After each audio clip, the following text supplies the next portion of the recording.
प्रिय भाइयों और बहनों, मैं परमेश्वर को इस समय के लिए धन्यवाद देता हूँ कि मैं इस वक्त आपके सामने परमेश्वर के पवित्र वचन को प्रस्तुत कर सकता हूँ।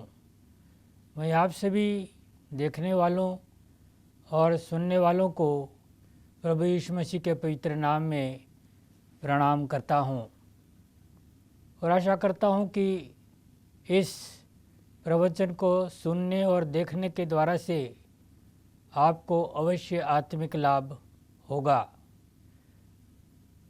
आज का जो मेरा प्रवचन है वो व्यवस्था विवरण उसका चौथा अध्याय और उसके पहले पद पर आधारित है और मेरे इस प्रवचन का शीर्षक है आज्ञाकारिता एक प्रश्न। आज्ञाकारिता एक प्रश्न है। हम यहाँ पर इस पहले पद में मैं आपके सामने पढ़कर सुनाना चाहता हूँ कि मूसा उनसे कहता है कि आज मैं तुम्हें सिखाना चाहता हूँ, उसे सुन लो और उस पर चलो जिससे तुम जीवित रह सको। मूसा अपने विश्वासी लोगों इस्राएलियों को परमेश्वर की ओर से दी गई हुई आज्ञा को यहाँ पर सुना रहा है और वो कहते हैं कि मैं आज जो जो विधि तुम्हें सुनाने जा रहा हूँ उसमें पहली बात वो कहते हैं कि आप उसको अच्छी तरह से सुन लीजिए, उसको समझ लीजिए और उसको मानिए। इसमें हमें तीन बातें हमेशा याद रखनी होगी जो मूसा इन विश्वासी लोगों से कहते थे कि सुन लीजिए, समझ लीजिए और उसको मानिए। और उसके बाद वो बतलाते हैं कि जब ऐसा आप करेंगे तो आप जीवित रहेंगे। यहाँ पर मूसा अपने इन लोगों को आज्ञा मानने की सलाह दे रहे हैं। आज्ञा मानने की सलाह दे रहे हैं। जब भी हम बाइबल की आज्ञाओं पर और उसको मानने के ऊपर बल देते हैं तो हमारा पापी स्वभाव रूठ जाता है। उससे अच्छा नहीं लगता है कि उस पर बाइबल के माध्यम से दबाव डाला जा रहा है कि वो आज्ञाओं का पालन करे। लेकिन ये परमेश्वर की इच्छा है कि हम परमेश्वर की आज्ञाओं का पालन करें। बाइबल में बहुत कठिन आज्ञा नहीं है, लेकिन परमेश्वर की ये इच्छा है कि हम उसका पालन करें और उसका पालन करने से हम लोग जीवित रह सकते हैं। हर मनुष्य का ये एक दिली इच्छा होती है कि वो जीवित रहे।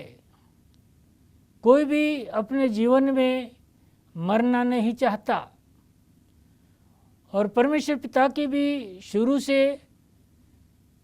जब से उसने सृष्टि का निर्माण किया, मनुष्य का निर्माण किया, उसी समय से हम पढ़ते हैं कि परमेश्वर ने उनको एक बहुत छोटी सी आज्ञा दी थी और उनसे कहा था कि इस बगीचे के आप सारे फल खा लीजिए, लेकिन बगीचे के बीचों बीच तो जो ज्ञान और जीवन का वृक्ष है उसके फल को आप न खाइए।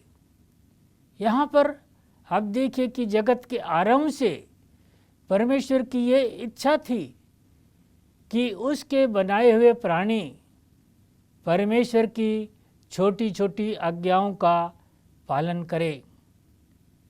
लेकिन मनुष्य ने परमेश्वर की आज्ञा का पालन नहीं किया। और उसने शैतान जो सर्प का रूप लेकर वहाँ पर पहुँचा और उसने हवा से बातें कहकर उसको बहका दिया और हवा ने उसकी सलाह को मानकर परमेश्वर की आज्ञा का उल्लंघन कर दिया। और उसके बाद आदम ने सोचते समझते हुए जानते हुए ही परमेश्वर की इस आज्ञा का उल्लंघन कर दिया और फलस्वरूप परमेश्वर और मनुष्य के बीच में एक ऊंची दीवार खड़ी हो गई। परमेश्वर ने मनुष्य के सामने आना बंद कर दिया। मनुष्य अकेला रह गया।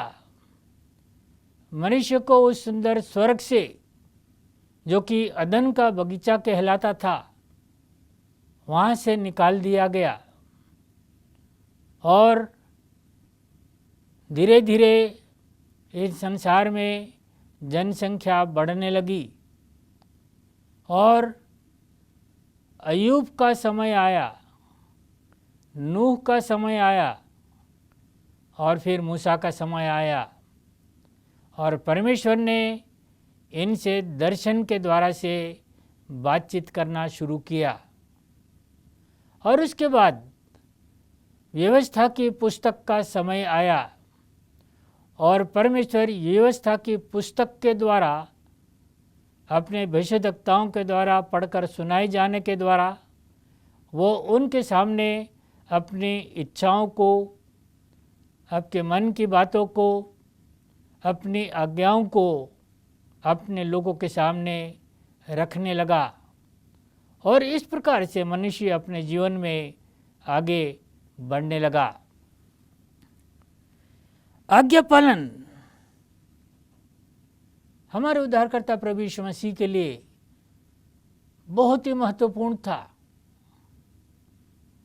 आज्ञा पालन करते हुए ही हमारे उद्धारकर्ता यीशु मसीह ने अपने स्वर्ग के सिंहासन को छोड़ दिया और इस संसार में मनुष्य रूप लेकर वो आ गए। इस संसार के जन्मदाता, इस संसार के मालिक, फिर भी जब इस संसार में आए तो उनके लिए पलना नहीं मिला। वो अपने आप को इतना दीन कर दिए कि जन्म लेने के समय वो चरनी में सोए और जब बड़े हुए और उसने अपने पिता की आज्ञा का पालन करते हुए सेवा आरंभ की तो उन्होंने एक बार कहा था कि आकाश के पक्षियों के लिए बसेरा है, लोमड़ियों के लिए रहने के लिए भट्ट है, लेकिन मनुष्य के पुत्र के लिए सिर धरने की भी जगह नहीं है। बाइबल में कहीं नहीं लिखा कि प्रभु यीशु मसीह ने इस संसार में कोई घर बनाया और उसमें वो रहने लगे थे। बाइबल बार बार एक बात का जिक्र करती है कि प्रभु यीशु मसीह ने परमेश्वर की आज्ञा का पालन करते हुए बहुधा सारी रातें पहाड़ पर जाकर प्रार्थना करते हुए, अपने पिता से बातचीत करते हुए, अपने पिता से आत्मिक सामर्थ्य प्राप्त करते हुए उसने व्यतीत की। और वो बार बार अपने चेलों से कहा करते थे कि जब कई बार प्रभु के चेले उससे कहते कि गुरु आप भोजन कर लीजिए, हम इतने दूर से पैदल चलकर आए हैं, आपने भोजन नहीं किया, हम आपके लिए भोजन लेकर आए हैं। और वो कहते थे कि मेरे स्वर्गीय पिता की इच्छा पूरा करना ही मेरा भोजन है। वो कहना चाहते थे कि परमेश्वर की आज्ञा का पालन करना ही मेरा भोजन है। हम जो इस मानव शरीर को लिए हुए इस संसार में आज रह रहे हैं, इसे जीवित रखने के लिए हमें शारीरिक भोजन खाना भी अवश्य होता है, लेकिन इसके साथ साथ परमेश्वर ने आपको और मुझको आत्मिक जीवन भी दिया है। उस आत्मिक जीवन को बनाए रखने के लिए हमें परमेश्वर की आज्ञा का पालन करना बहुत ज़रूरी है। परमेश्वर इस संसार में हमसे प्रेम करता है और यही कारण है कि हम आज भी जीवित हैं। आज्ञा पालन क्या है? आपने कभी सोचा? इसको गंभीरता से कभी विचार करने की आपने कोशिश की? आज्ञा पालन सिर्फ एक छोटी सी बात है, ध्यान से सुनना। जी हाँ, ध्यान से सुनना। मूसा ने, जैसा कि मैंने आपके सामने आरंभ में पढ़ा था, कि वो अपने इस्राएली भाई बहनों से कह रहा था कि आप ध्यान से सुनिए, समझ लीजिए, उसको मानिए, तो तुम लोग जीवित रहोगे। जी हाँ, आज्ञा पालन एक सुनना है। और हम जो मसीही धर्म के मानने वाले कहलाते हैं, मसीही धर्म बाइबल का धर्म कहलाता है, सुनने का धर्म कहलाता है, क्योंकि सुनने के द्वारा ही और आजकल आधुनिक यंत्र के कारण देखने के द्वारा भी हम मसीही विश्वास को दूसरे लोगों को बतला सकते हैं। परमेश्वर की आज्ञा मानने के बारे में हम दूसरों को बतला सकते हैं कि आज्ञा मानना एक सकारात्मक बात है, एक प्रैक्टिकल है, जो कि आपको और मुझको अपने दैनिक जीवन में इसको अवश्य पूरा करना है। और परमेश्वर जानता है कि हम आज्ञा पालन के बारे में समझ लें, लेकिन हम आज्ञा पालन के बारे में भली भांति उस वक्त तक नहीं समझ सकते हैं जब तक आपको और मुझको स्वर्गीय वाणी सुनाई न दे। इसके लिए हमारे लिए बहुत ज़रूरी है कि हम ये संसारिक कान जो परमेश्वर ने आपको और मुझको सुनने के लिए दिए हैं, उसको खुला रखें। हमारे आत्मिक कान जो कि दृष्टिगोचर नहीं होते हैं, हम उसको खुला रखें।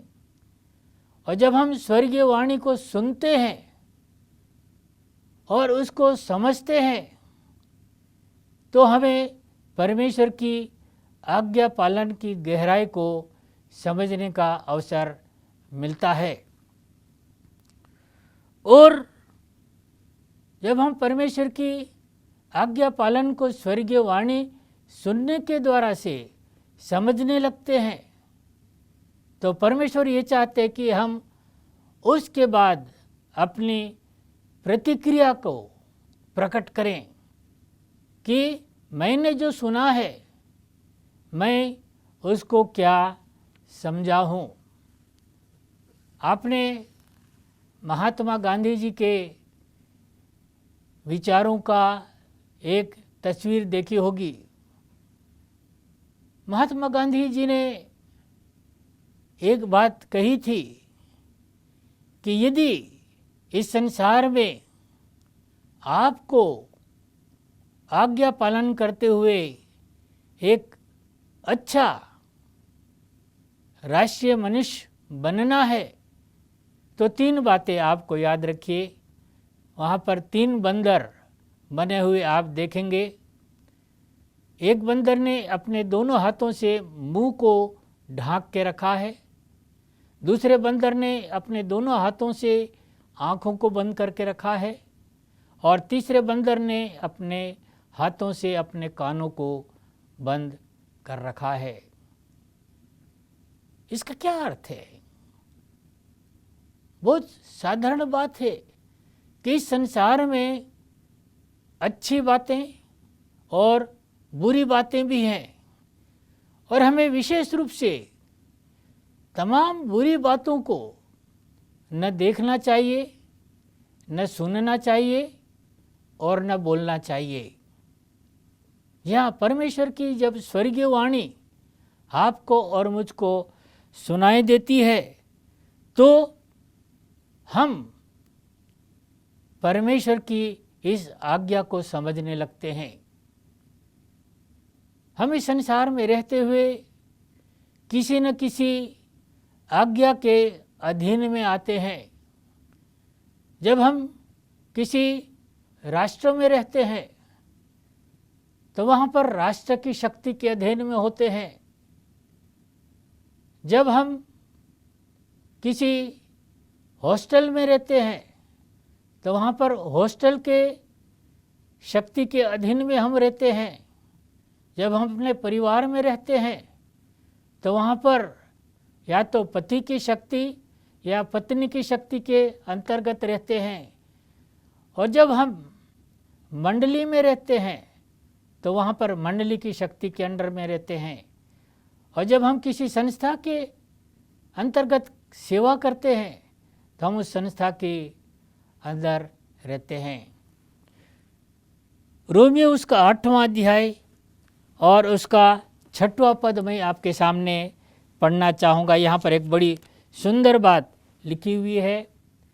वहाँ पर पौलुस बड़ी सुंदर बात कहते हैं। यूहन्ना रोमियो उसका 8वां अध्याय और उसका 6वां और 8वां पद, वहाँ पर वो लिखते हैं कि शरीर पर मन लगाना तो मृत्यु है।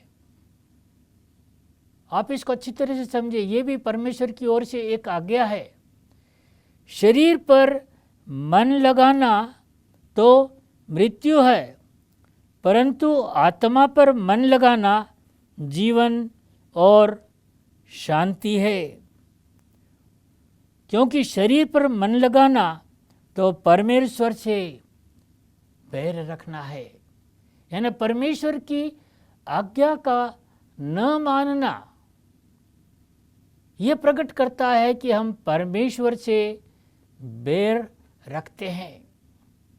उस परमेश्वर से जो बड़ा प्रेमी है, उस परमेश्वर से जिसने कि आपको और मुझको एक सुंदर शरीर दिया है, एक सुंदर चेहरा दिया है, एक सुंदर रंग दिया है। क्यों? इसलिए कि इस सुंदर शरीर और चेहरे के द्वारा से, उसकी आज्ञा पालन करने के द्वारा से हम दूसरों को बतला सकें कि हम परमेश्वर के स्वरूप में बनाए गए हैं। यहाँ ये बात उत्पत्ति के आरंभिक अध्याय में लिखी हुई है कि वहाँ पर परमेश्वर कहते हैं, आइए हम, यानी उस सृष्टि के बनाने के समय वहाँ पर परमेश्वर पिता, परमेश्वर पुत्र और परमेश्वर पवित्र आत्मा उपस्थित थे, और उन्होंने बड़े प्रेम से मनुष्य को अपने ही स्वरूप में बनाया। आगे बाइबल कहती है कि शरीर पर मन लगाओगे तो मरोगे, शरीर पर मन लगाओगे तो मरोगे। मनुष्य अपने जीवन में यदि किसी से सबसे अधिक प्रेम करता है तो वो उसका अपना शरीर है। जी हाँ, सबसे अधिक प्रेम मनुष्य अपने आप से, और परमेश्वर के सौभाग्य से यदि आपको सुंदर रंग मिल गया, गोरा रंग मिल गया, सुंदर चेहरा मिल गया, तो आप अपने आप को परमेश्वर से बढ़कर समझना चाहते हैं। परमेश्वर की ये आज्ञा नहीं है। परमेश्वर की बहुत ही सीधी सादी आज्ञा है कि मेरी पवित्र शास्त्र की बातों पर आप मन लगाइए, मेरी छोटी सी आज्ञाओं का आप पालन कीजिए। और यदि आप अपने अंदर क्यों शब्द, ये बहुत खराब और कठिन और विचलित करने वाला शब्द होता है। क्यों? आप इसमें दो बातें याद रखिए कि इस संसार में सिर्फ एक ही विधि स्थापित सृष्टि करता है, और वो है हमारा प्रभु यीशु परमेश्वर। और दूसरा, वो हमारे सृष्टि करना और सृष्टिकर्ता होने के नाते हम उसकी आज्ञा के अधीन हैं, और हमारा ये कर्तव्य बनता है कि हम उसकी आज्ञा को माने। जिस प्रकार से प्रभु यीशु ने इस संसार में आकर अपने स्वर्गीय पिता की आज्ञा का पालन करके एक नमूना बताया, करके दिखाया, और जब हम स्वर्गीय वाणी सुनते हैं तो आज्ञा पालन बोलने से नहीं दिखाई देता है। आज्ञा पालन अपने जीवन और व्यवहार में करने के द्वारा से दिखाई देता है। और यही नमूना हमारे उद्धारकर्ता प्रभु यीशु ने जब इस संसार में थे इसको करके दिखाया। जी हाँ, आज्ञा पालन के लिए परमेश्वर की विश्व की एक योजना है। जब हम परमेश्वर की स्वर्गीय वाणी को सुनते हैं और आज्ञा का पालन करने के लिए दृढ़ संकल्प हो जाते हैं, तो सारा विश्व एक सूत्र में बंध जाता है। और जब आज्ञा पालन नहीं करते हैं तो उसका परिणाम ये होता है कि बिखराव होता है। जी हाँ, आज्ञाकारिता आज एक जलता हुआ प्रश्न जो हम सबों के सामने है। आप किसकी अधीनता स्वीकार करना चाहते हैं? किसकी आज्ञा पालन करना चाहते हैं? इस संसार में दो ही जन हैं, परमेश्वर पिता और शैतान, और दोनों ही आज्ञा देना चाहते हैं। प्रभु परमेश्वर आपको इस वचन के द्वारा से आशीष देवे। आइए हम प्रार्थना करें। यीशु, इस सुंदर प्रवचन पर आप आशीष दीजिए और हमारे देखने वालों और सुनने वालों को आपकी आज्ञा पालन करने की शक्ति प्रदान करें। यीशु के पवित्र नाम में आमीन।